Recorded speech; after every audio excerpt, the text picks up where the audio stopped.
Hello everybody and welcome back to Blue Rose Minis. Today we're going to be doing something a little bit different. We're going to be painting a base. So first of all, you're going to want to grab a big base for one of your big models and slap some styrofoam on there. Next, we're going to be taking an X-Acto knife and roughing up the edges. Now when putting your styrofoam, I recommend super gluing it as it can be fiddly. So once you're done with that, you should have something like this. Next, we're going to be taking a lead pencil or whichever you prefer and marking out the lines of our lava flow. After you have completed that step, we're gonna go in with some texture paint. The texture paint we're gonna be using today is Astrogranite Debris. Excuse my grammar. Now, because this is a slightly larger base, it will take more texture paint than normal, so just be aware of that when applying the texture paint. Now, to actually apply the texture paint, you just take a big blob and blob it onto the base and let it dry for about 30 to 45 minutes. This is how it should look like afterwards, after you're done applying it. Now we're going to let it dry, and once it's dry, we're going to prime it with Mechanicus Standard Gray. Next, we're going to be going in with a couple shades, the first one being Nuln Oil. Now I found with the type of texture on this base, it's better to dab the brush onto the base rather than brush it across it, as you will pick up and lose clumps of texture if you brush it. Once we have let that dry for about 30 more minutes, we are going to go in with Nighthaunt Gloom. This is to give it more of a creepy effect, kind of like a graveyard. So we're going to apply it the same way that we did the shade, only focusing it at the top of the hills though.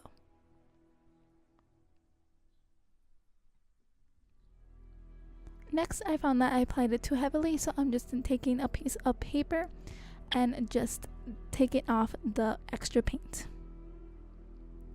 So next, we're going to go in with some dry brushing. The first paint that we're going to be using is Rakarth Flesh. Now I'm using a cardboard instead of tissue because I find that it lasts longer and doesn't tear quite easily, and is, in my opinion, more effective of taking paint off than cloth. So this is how it should look after the first dry brush.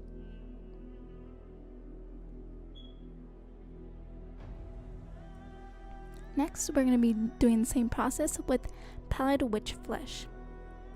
This will brighten up the base more and give a nice effect to our little graveyard that we're going for. And we're just going to be dry brushing it on the edges very lightly, extremely lightly in the center, and so on. Now I'm keeping it more towards the top of the mountain because I do want to add a glow effect to my lava once I've got that done. Next, we are going to be putting some tufts of grass with some super glue. Now these are sticky and they do stick relatively well by themselves, but I find that they don't stick well enough for me. So putting down my super glue, I'm going to go ahead and start putting the tufts. I believe I put 4 tufts on one side and 3 on the other. You can put as many or as few as you want. And of course the super glue is optional. I just use it personally because I feel it secures the tufts or anything I add on to bases more securely.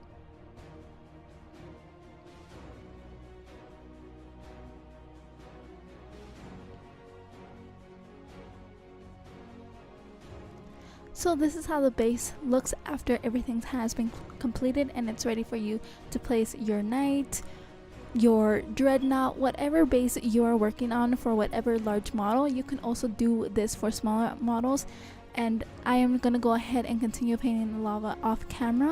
I'm going to go ahead and put a picture up at the end of this video, and if you guys want to see how I painted my lava, go ahead and let me know down in the comment section down below. But other than that, thank you for joining me on Blue Rose Minis. Please like and subscribe and leave all comments down below.